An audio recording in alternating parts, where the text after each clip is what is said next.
Ladies and gentlemen, welcome once again to the Packernet Podcast. I am your host and resident panelist, as always, Ryan Schlipp. Check us out online, packernet.com. Find me on Twitter, pack_dada.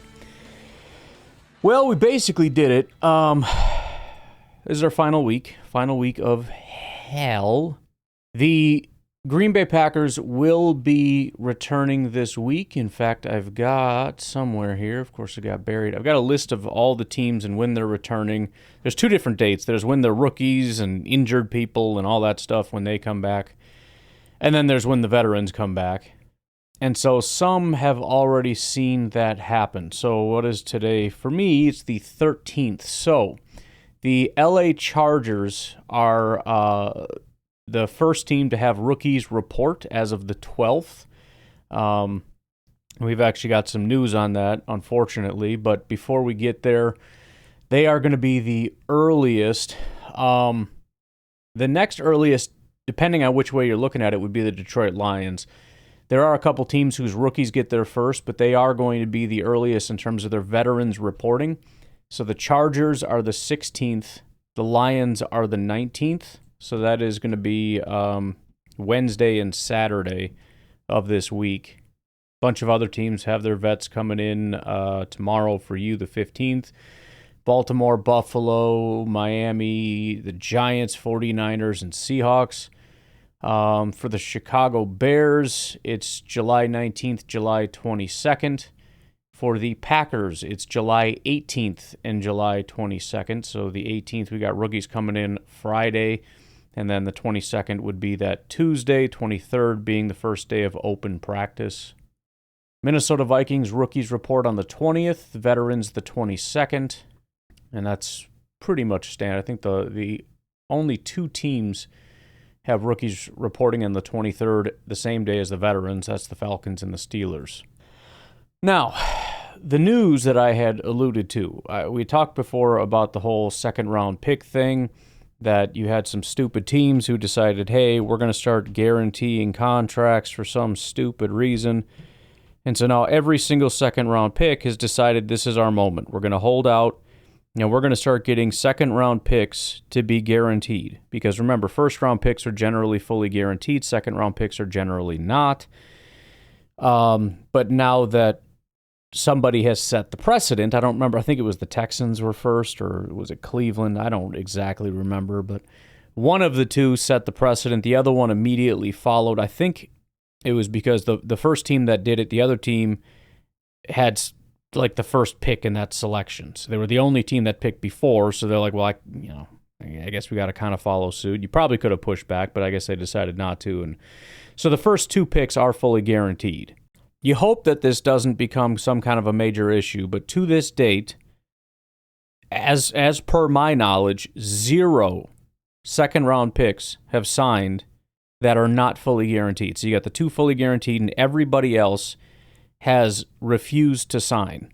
That matters now because for the Chargers, their rookies have now reported, and their second-round pick, which in this case is my dude Trey Harris, he did not show up. So he is officially holding out. So there is this massive rebellion across the NFL among second-round picks. And so far, all of the players are holding strong. The teams obviously are looking forward to just having one break that sort of picket line and cross the line, and hopefully the dominoes will fall. The players are on the other side, obviously with the agents working together. You don't talk about collusion, by the way. They talk about the teams colluding. You think the agents aren't colluding? You think it's just a coincidence that every single player decided this year that they want guaranteed contracts? No, it's literally collusion. But that's going to be the holdout, and unless something happens here pretty quick, there's a pretty good chance that the same thing will happen with our second-round pick, Anthony Belton, unfortunately. Obviously, I'm hopeful that something gets done, and he will be back. I'm seeing some sentiment, by the way, that this is somehow like the teams. Like, oh, yeah, the NFL got busted for collusion, and suddenly they're all holding out, refusing to pay these contracts. Like, you have that exactly backwards. First of all, there doesn't need to be collusion for teams to not want to fully guarantee contracts. That is in their natural best interest. They've never wanted to give fully guaranteed contracts, ever. Of course it's not in their interest. You think if some fifth round, if all the fifth round picks said we want $50 million fully guaranteed, and every single one of the teams was like, no, I'm not doing that. You're like, well, that's obviously collusion. Look at them. They're all deciding not to do something. You don't need collusion for all the teams to say, no, screw you. They don't want, nobody wants to set a precedent of fully guaranteeing second round picks or third round picks or fourth round picks or fifth round picks. That has never been the case. So it's not like they've always been guaranteed and suddenly NFL teams are deciding, no, we're not going to do this anymore. That would be collusion. In this case, it's the exact opposite. It's the players and agents that are colluding to make change. They're the ones who want to uproot the way things have always been done. They're the ones that are disrupting this whole thing.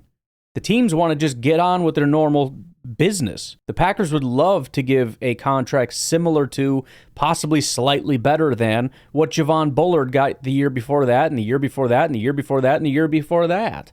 They don't have any reason to massively increase the value of their second-round picks contract above and beyond what they've done for all time, simply because one team decided to be incredibly stupid and then the other one just folded like a cheap suit.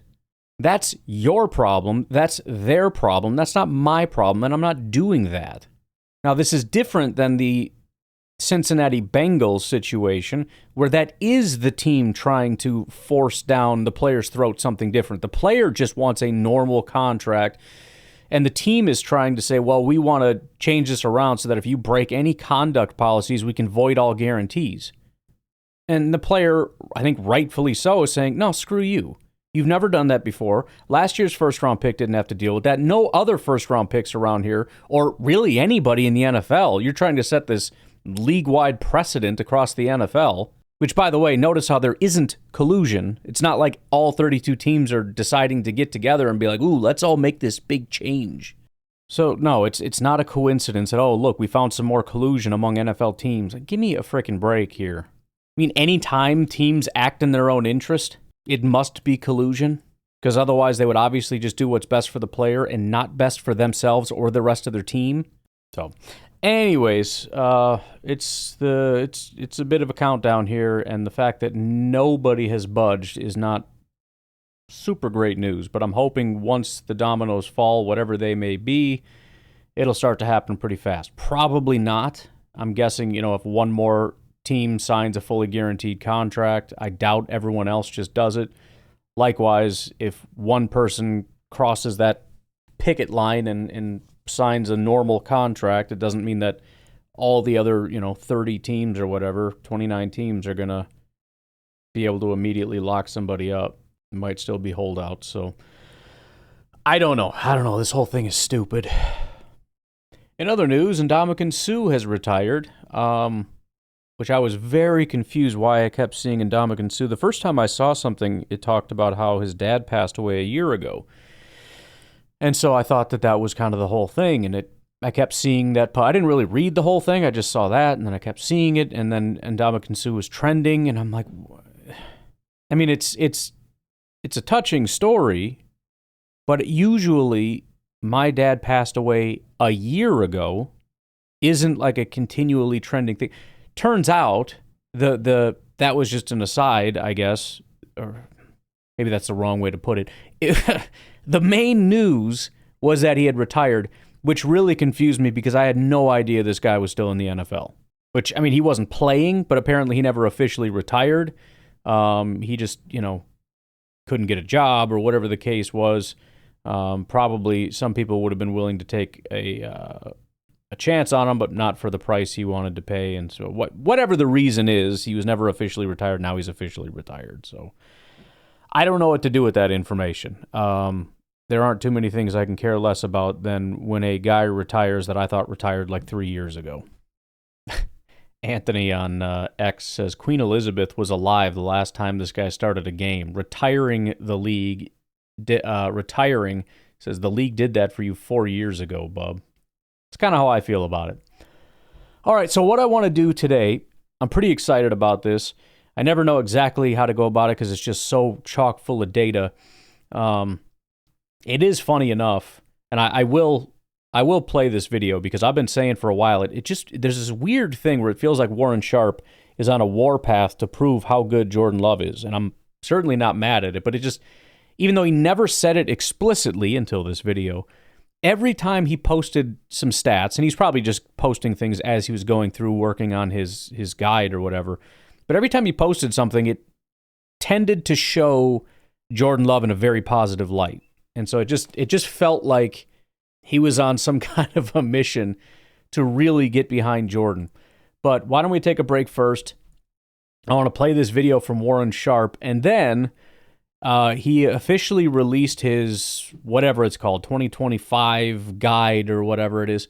What is it called? Warren Sharp 2025 football preview. I've bought this every year for the last several years. It's a fun read through, and there's some really cool stuff in here, particularly when it comes to some of the quarterback stats. Some of it good, some not as good for Jordan Love, and obviously we'll make fun of Caleb and whatnot. I wish I could make fun of Goff, but he's pretty dominant across the board, unfortunately, and J.J. McCarthy's not even on the list. But we can make fun of Caleb, and that's what we're going to do. But we'll look at the quarterback stuff. There's a few other metrics in here that I find interesting. We've already looked at the strength of schedule stuff. That kind of came out a little bit earlier, so we won't go through that again. But that is the plan for today. We'll take a break. We'll be right back. Before we dive all the way in, just an update here. As we get closer to the regular season, please don't forget about PackersGames.com. I'm going to start adding some poll questions in there. For those that don't know, you just go sign up, you get some coins, and you can use those coins to place your bets on some polls, and it's just kind of a see how smart of a Packers fan you are kind of a thing. In addition, I've got a couple tools on here. I updated the punt distance calculator. All of the tools are premium features. I might, maybe for the offseason, I'll just make all this stuff free just so everybody can play with it and kind of see what its usefulness is. Probably people don't usually want to pay for stuff when they don't even know what it is. But it's pretty cool. So, for example, I love the look of it, by the way. What it does initially is you put in the punt distance and the hang time, and it'll tell you the total arc distance. So if it goes 50 yards, that's in a straight line. That doesn't tell you how far the ball actually traveled. And I've always said, like, there's no good stats for punting. So I'm pretty happy about this. One of the biggest issues is most of the time you're not just kicking the ball as hard as you possibly can. Once you're like inside the 50 or something, you're kind of using a little bit. But whatever, you can still put more hang time on it. But for example, like 50 yards, 4.5 hang time. Is that better than 40 yards, 5-second hang time? I have no idea. But you've got total arc distance, so 50-yard punt, 4.5 hang time, traveled 77.26 yards with a maximum height of 27.16 yards. The launch velocity traveled at 26.57 yards per second. The launch angle, 65.28 degrees. It's got the physics written down beneath there. So if you wanted to look at how it's all calculated. The cool part, though, although the entire look and aesthetic of it is way better, is I added a way upgraded animation. So before it was just kind of a normal arc thing. This time when you click it, it's got like a 3D, you can rotate and move the field around. It's got the ball being punted and everything. It's super cool looking. You can have this thing come right at your face if you want to. So I'm very excited about that.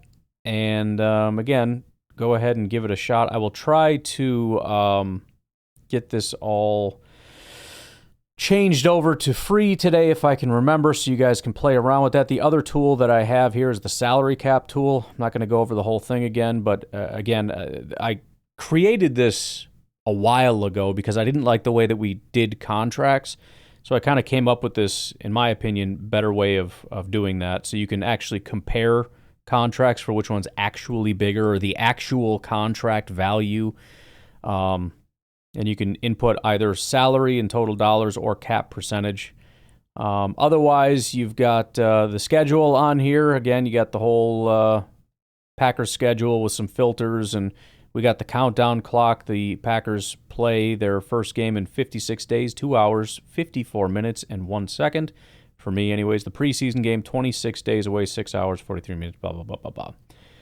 So, again, just don't forget about that. I've got a couple other sites that I'm working on. One in particular I'm very excited about. I'm going to start reaching out to a couple people to just kind of test drive it. If any of you kind of want to test drive it, you can reach out and just be like, hey, let me be a tester or whatever. It's an NFL draft thing. So, again, PackersGames.com. All right. So here is Warren Sharp finally just coming out and blasting it, what it seems like he's been trying to say for a long time. Here he is just absolutely loving on Jordan Love. Would it surprise you to learn that Jordan Love was much better than you thought last year, but you didn't even realize it because he's such a warrior? What if I told you that Jordan Love suffered a sprained MCL in week 1 that was supposed to put him out 3 to 6 weeks, but he returned to practice just 12 days later? And what if I told you that he played through that injury, and while he played through that injury, he then injured his groin in week 7 and played through that injury as well? And what if I told you that he was either injured in-game or on the injury report in 8 of the Packers' first 9 games? And what if I told you that in the other 9 games when he was actually healthy last year, Jordan Love recorded plus .24 EPA per attempt, 51% success, and 8.4 yards per attempt? And what if I told you that those numbers ranked number 3, and number 4 respectively in the NFL last year? And that's not even accounting for the fact that Love's receivers had the highest rate of receiver error causing incompletions in the NFL last year. And what if I told you that even factoring in the games when he played through knee and groin injuries, he ranked number 4 in yards per attempt and number 5 in EPA out of every quarterback last year on early downs? Man, I bet you didn't know these numbers. It is time to put some respect on Jordan Love's name. Let's see what he cooks up this year. So, look, I'm not interested in going in to battle against my own quarterback, so I'm not going to. Suffice it to say, number one, I'm going to be the freaking film guy now. There were things that I saw that I wasn't happy with. Decisions, the interceptions, the ball placement, I wasn't super thrilled about it. How much of that was games where he was hurt and whatnot? I don't know what freaking day it is, all right? I don't remember anything. I don't know. The other thing is, obviously, some of these are pretty cherry-picked. Yards per attempt, I find to be a pretty, I don't want to say useless stat, but I'm not putting that in a list of, like, if I had to go out and find the 5 best stats to say how good a quarterback was, yards per attempt will never be in there. Ever. Partially because the receivers play a big part in that. But it's not great. And then some other things, on early downs, whatever. These are all great things. And I'm all about it, and I'm excited, and I'm glad that the stats people are coming out, and he went through and he looked at everything. Holy crap, this guy's actually really good. I'm happy that that's where he's at. Again, I'm in the just fingers crossed. I have no idea what kind of Jordan we're going to get. I am hopeful that 100% of the mistakes he made was due to injury. Seems unlikely, but let's just, fingers crossed. That said, obviously it plays some role in it, and as bad as things looked at times, I'm not going to pretend that that's just who he is, because I don't buy that either.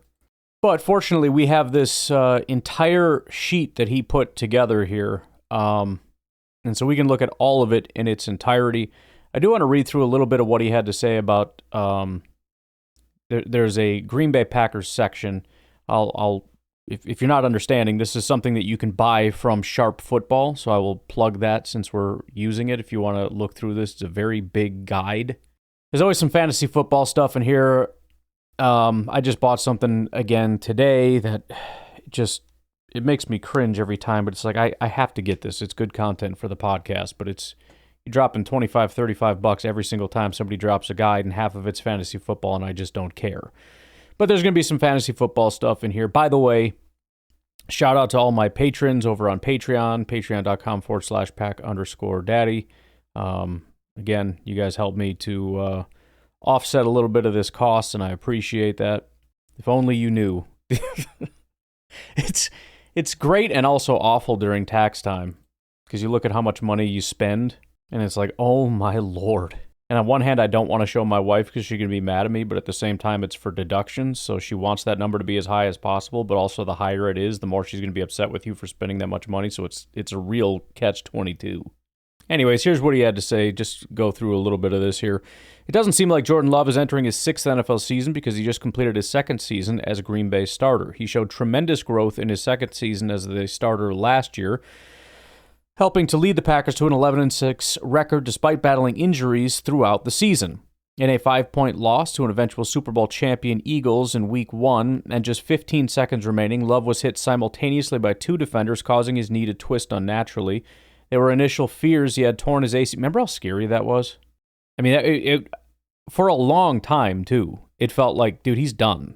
Now, some people started coming around pretty quick. I was very doom and gloom on it. Just a lot of the Twitter doctors and whatnot were... Some of them were more positive, some were more negative, but I remember just looking at it and going, bro, that's bad.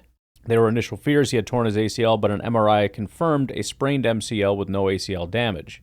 Love described the injury as more painful than anything he'd previously experienced on a football field. The Packers initially estimated a recovery time of 3 to 6 weeks, but Love returned to practice on a limited basis just 12 days later, which, again, remember, may not have been a very good thing. 3 to 6 is the timeline. He comes back in under 2.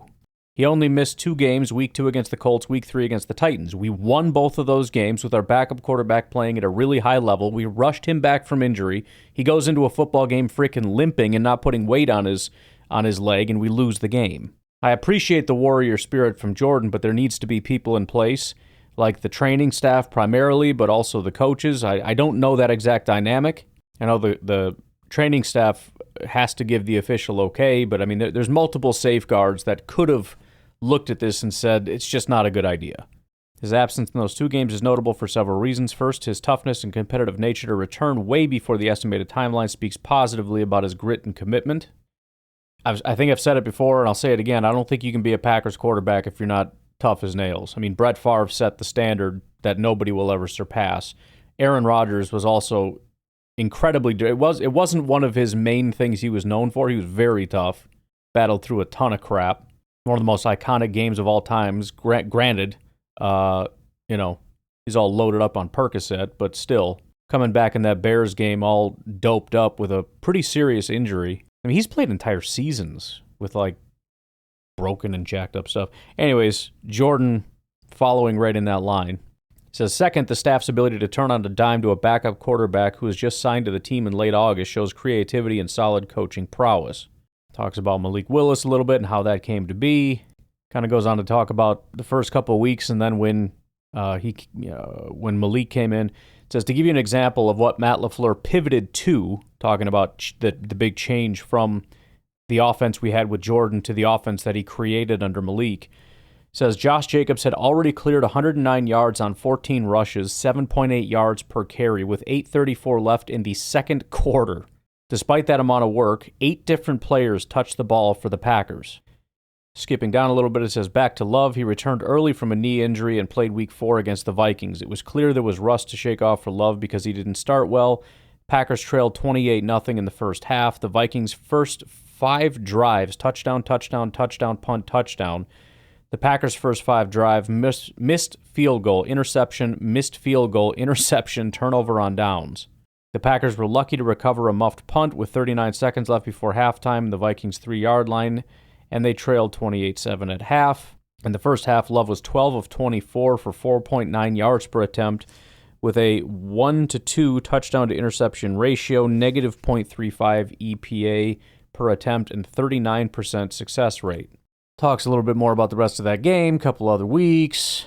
After reeling off 3 straight wins, Love injured his groin in Week 8 as he led the Packers to a win over the Jaguars. Love exited the game in the third quarter and did not return. He didn't practice on Wednesday but got limited work later in the week, was listed as questionable for Week 9 against the Lions. Love played through a groin injury, but the Packers lost to Detroit, falling to 6-3. Love had a bye week to try to get healthy. He still showed up in the injury report coming out of the bye in Week 11. By the way, I'm reading through this because I don't even really fully remember this. I'll probably go through this again with a little bit more of a fine-tooth comb because I find this interesting. Again, we talk about stuff, but what are the specifics? We talk about he was injured. When was he injured? How was he injured? How did that affect his games? Look, I think we'll do that in a little bit. It says he still showed up on the injury report coming out of the bye week 11, but he was finally able to practice in full. Before we discuss Love's season as a whole, an interesting exercise is to split his season up by pre-bye compared to post-bye. Pre-bye, he was dealing with multiple injuries that both caused him to miss games, but also to play injured while dealing with separate MCL and groin injuries. Post-bye, he practiced in full each week, wasn't injured, and never missed a game. Pre-bye, negative .01 EPA per attempt, 44% success rate, 7.6 yards per attempt, 61% completion rate. The EPA went from negative .01 to .2 positive. 44% success rate went up to a 49% success rate. 7.6 yards per attempt went up to 8.5. 61% completion rate went up to 65%. From a ranking perspective, these shifted from, in EPA per attempt, 21st to 5th. Success rate, he went from 17th to 9th. Yards per attempt, 12th to 2nd, which I guess isn't too surprising. He loves to launch it down the field, which is going to be great for Matthew Golden, apparently. That's going to be... get your popcorn. 61% completion rate was 32nd. That went up to 17th. He says, keep in mind, post-bye, Love faced the NFL's number 5 toughest schedule on pass defenses last year. That's pretty cut and dry as to how the injuries impacted his performance before he was actually healthy. Also keep in mind, this was the second season as an NFL starter. While this is admittedly a flawed way to look at this, other quarterbacks who were playing in their second year as a starter last year were Will Levis, Bryce Young, and C.J. Stroud, with a sprinkling of Anthony Richardson and Aiden O'Connell, although neither had many starts. Love is old but young as a starter and still has much to learn, things to develop, and certainly has a higher ceiling because of untapped aspects to his play that other players entering year 6 have already unboxed. Love has shown tremendous growth from 23 to 24, especially on early downs. He was superior to his 23 season in every key metric, including EPA success rate, yards per attempt, and completion rate. That's all very surprising. This is what we should expect to see, but it's worth stating it for the record. While Love ranked top 5 in multiple key passing statistics last season when healthy, there's a lot of context that needs to be considered as it relates to errors from his extremely young receiving core. Packers receivers ranked number 1 in receiver error last season. What is receiver error? That's always been my question. Yes, it includes drops, but it also includes plays when the receiver lost control at the ground, near catches where he should have gotten 2 feet inbounds but did not, and when he fell or stopped running his route. Overall, 8% of the Packers' 2024 pass attempts were not caught due to receiver error, the largest percentage of any team in the NFL. For Love specifically, another way to look at it is 22% of his incompletions were due to receiver error. That was the number 1 highest rate in the NFL. The NFL average is 15%, but Love saw nearly 25% of his incompletions come as a result of receiver error. The Packers had the top 2 worst receivers in error this past year. The NFL average was 5.3% of incompletions due to receiver error. Jaden Reed ranked 103rd out of 103 qualifying players. Dontavian Wicks was 102 out of 103 qualifying players. Reed's 14.7% of targets being incomplete due to receiver error was nearly 3 times the NFL average. Wicks was at 13.2. Things were at their worst for Love on 3rd and 4th downs. This stat is wild. On those downs, 33% of Love's incompletions were due to receiver error. That was the number 1 highest rate in the NFL. I don't know if he's about to get into this, but if you ever look at the chart, not only is it the worst, it's a worst by a mile. Like the second worst is like 25%, and it's down from there. I mean, if you look at like the 5th or 6th worst, it's like 10% or something. 33% is shockingly high. The NFL average is just 14%. There was just one other quarterback higher than 21%, and that was Daniel Jones, the Giants' receivers, causing 26% of his incompletions. Love was a full 7 percentage points worse at 33%. It was the worst rate for a quarterback since 2021. What was the impact of these errors? On 3rd and 4th down, Love lost 28.2 EPA due to receiver errors. That was the most EPA loss for any quarterback since 2020. On early downs in 2024, Jordan Love ranked number 4 in yards per attempt, number 5 in EPA per attempt, and number 8 in success rate. But those numbers dropped massively on third down, largely as a result of receiver error. On third and fourth down, Love ranked number 29 in yards per attempt, 30 in EPA per attempt, and number 30 in success rate. That is vicious. His completion rate was 52.6%, which ranked 35th in the NFL. If not for receiver error, it would have been 68%, which would have been second in the NFL. Now, I don't like those stats unless he's applying that to the entire NFL. In other words, you can't take away receiver error for him and leave in receiver error for all the other quarterbacks. If you're going to leave it in, leave it in. If you're going to take it out for everybody. Which led me to wonder how Love did on just early downs last year, since third downs were so problematic with drops. On early downs last season, not just when healthy, Love ranked number 5 in EPA per attempt, number 8 in success rate, number 4 in yards per attempt.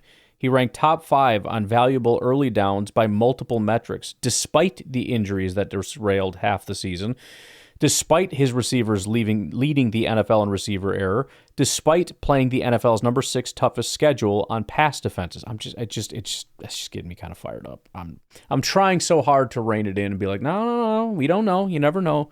It's hard to not get a little juiced up, though. Big shout out to Warren Sharp. That's ridiculously impressive, he says.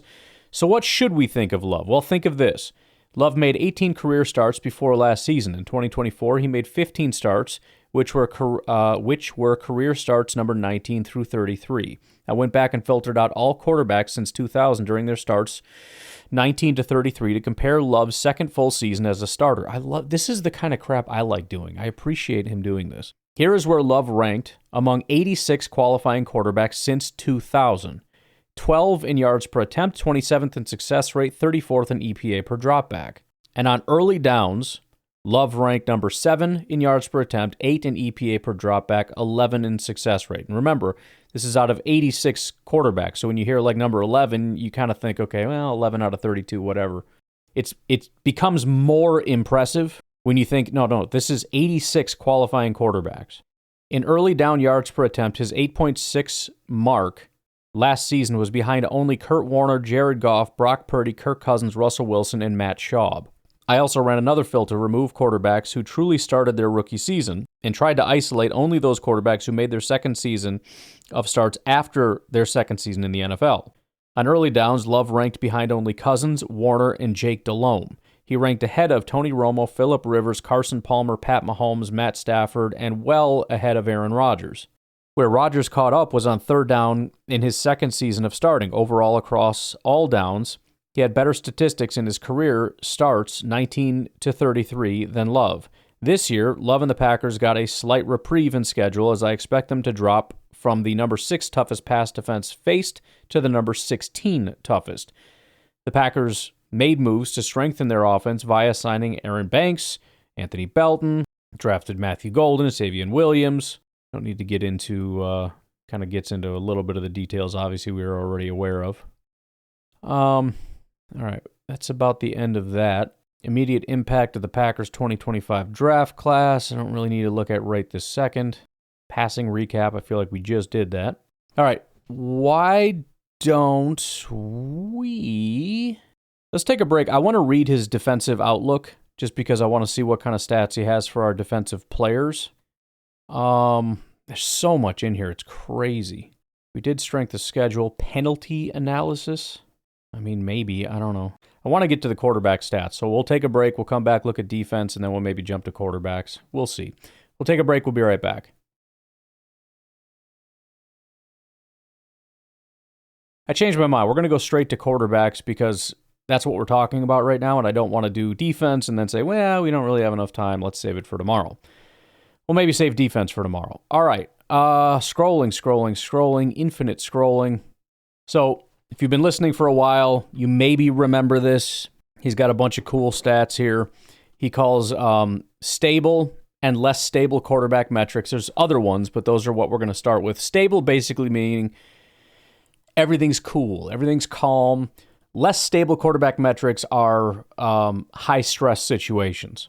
So for stable, you have no pressure in the pocket, no play action early downs, first down, first, second, third quarter, layup throws, less than 2.5 seconds, outside of the red zone, not all at once. Those are independent. So the other thing that I kind of want to do is just take a little peek at Caleb Williams. In fact, let's go to the less stable first, because these are the excuses. And it doesn't even work as an excuse, but this is where but he's under pressure. But. Okay, fine. Under pressure. First of all, we'll start with Jordan Love. He ranked 7th while under pressure. The other good thing about this is that if we, for example, find Mr. Caleb Williams, he ranked 33rd under pressure. You say, well, he's under pressure a lot. No. Please understand, everybody is under pressure in these situations. So it's not a question of you are under pressure more, so comparing across the board is unfair. That's fine. But we're isolating under pressure, and the question is, how did you do while you were under pressure? Caleb ranked 33rd because he sucks. This appears to be out of, 46? Trying to find the highest number here. Let's say out of 46. Jordan Love ranked 7th while under pressure. It's very good. It's funny because Jordan is very up or down. In fact, you can go through here and it's really good, really bad, really good, really bad across the board here. Outside the pocket, Jordan Love ranked 37th. I think the bottom line that what you're going to see in a lot of this, there's a couple conclusions I took away looking through a few of these, but when the play officially breaks down and needs to be extended, something that Rodgers built with guys like Jordy Nelson, Randall Cobb, those guys, Devontae, and it became something where, aside from maybe his last couple years, when Rodgers broke the pocket, it was just as high a success rate, if not higher. For Jordan, whether it's Jordan's fault for not having a plan or the receiver or the coaches or whatever, it's not there. So when he's under pressure, right, he's in the pocket, he's throwing, somebody's in his face, 7th best, it's fine. When he breaks outside of the pocket and tries to make a play, he ranks 37th. That's one of the worst of any quarterback in the entire NFL. Play action passes, 6th best in the NFL. When he's being blitzed, and it always seems confusing, why would blitz and under pressure be so different? They should be at least relatively close. Not necessarily, because blitzing is sort of like a defensive play. And it's a question of when you see somebody blitzing, how do you handle that? And again, I think it kind of, in a way, can come down to how do you deal with this? What is your plan B? And this, again, it can be the receivers. If somebody's coming in on a blitz, I need you to know what to do. I need you to get turned around. I need you to cut your route off short. I need whatever. You know what I mean? And if these receivers don't know what they're doing, Jordan has nowhere to go and everything's a disaster. But Jordan ranked 30th when he was being blitzed. In the fourth quarter, Jordan ranked 10th. That's fantastic. On 3rd and 4th down, he ranked 31st. Again, we kind of went through that. Warren Sharp certainly seems to believe that that's almost entirely receiver error, but there you go. Again, so it's 7th, 37th, 6th, 30th, 10th, 31st. Inside of the red zone, Jordan Love ranked 7th. Over 2.5 seconds. Again, this is when the play breaks down. You're trying to extend the play. 28th. So when things break down, when Jordan Love is outside of the pocket, when Jordan Love is being blitzed, when the play extends beyond 2.5 seconds, Jordan Love is one of the worst quarterbacks in football. If that ball isn't out, it's over. But when somebody's in his face, not a big deal. Play action, he's very, very good. His overall play in the fourth quarter, very good. His play inside of the red zone, very good. Caleb, by the way, in these metrics, his best is inside the red zone, where he ranked 12th. Under pressure, 33rd. Outside the pocket, 29th. That's supposed to be his bread and butter, by the way. When he breaks the pocket and makes these magical throws, he ranks 29th. He sucks. Play action, 29th. When he's blitzed, 24th. 3rd and 4th down, he ranked 31st. In the fourth quarter, he ranked 25th. And when plays extend, again, his bread and butter, he ranked 37th. Dude, ain't too good. Now, if we look at the stable quarterback metrics, this is, when things are a little bit more calm. When there is no pressure, Jordan Love ranks 19th. You say, well, how could it be worse? It's not necessarily worse. It's just that Jordan is kind of at a baseline where he's not as impacted. Some of these guys are not very good, but when there's no pressure, when they have time to sit in the pocket, they are dominant. Jordan's just Jordan. You can pressure him, you can not pressure him, doesn't matter. It's better if you don't, but whatever. Inside the pocket, he ranks 9th. No play action. Early downs, he ranks 4th. So, as a lot of people were talking, we need more play action, and he does rank really well in play action. The only thing he does better than play action is not play action. First down in the first, second, or third quarter, Jordan Love ranked 16th. Layup throws, he ranked 12th. Less than 2.5 seconds, he ranked 6th. Outside of the red zone, 14th. So, not inside the top 10 in any of these, except in the pocket in the no play action early downs, but not very far outside, 11th, 12th, whatever. Let's take a look at Caleb Williams.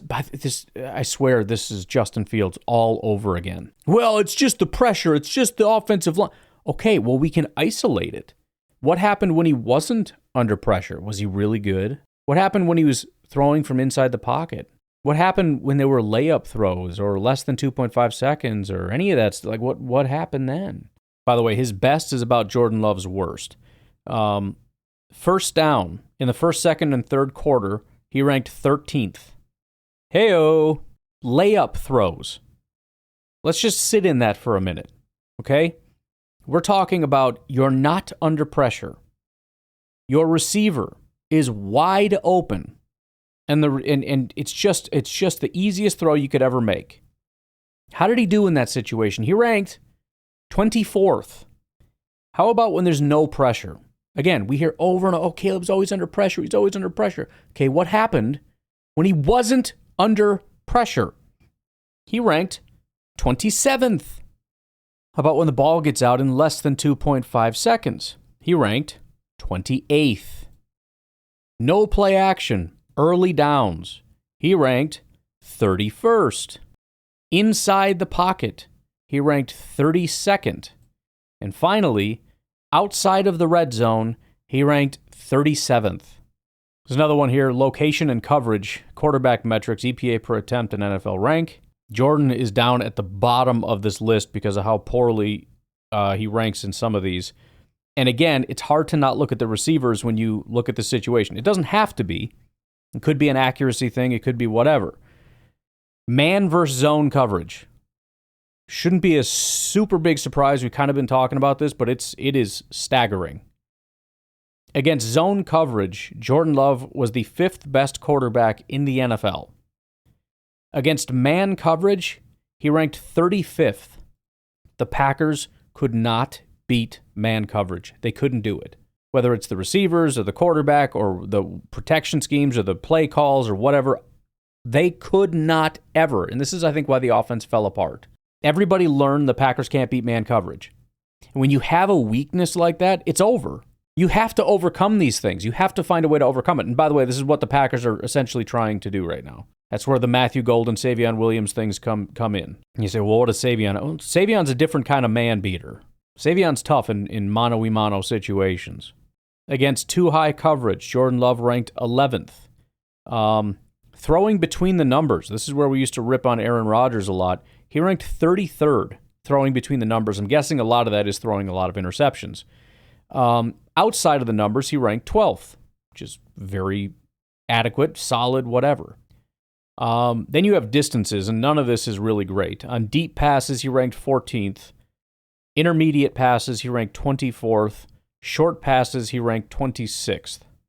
So I hate to just wrap up all the problems on injuries and receivers, but it's real easy to look at any one of these situations where, again, man coverage versus zone coverage, and you look at your receiver group with Christian Watson injured and a lot of other guys that are just not able to do that.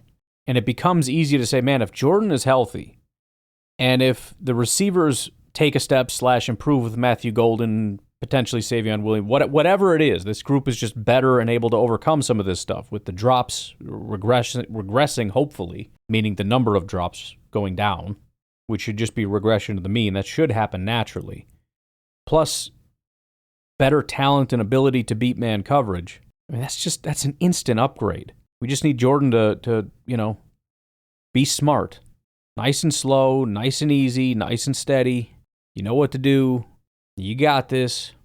But, all right, we got some more to run through here. We can save this again. We can go through some of the defensive stuff. I'm really interested in a lot of the rushing because I see something similar to passing where it's like, man, if the numbers are telling me what I think they are, and if we did just fix that problem, this could be awesome. And I think rushing is very similar.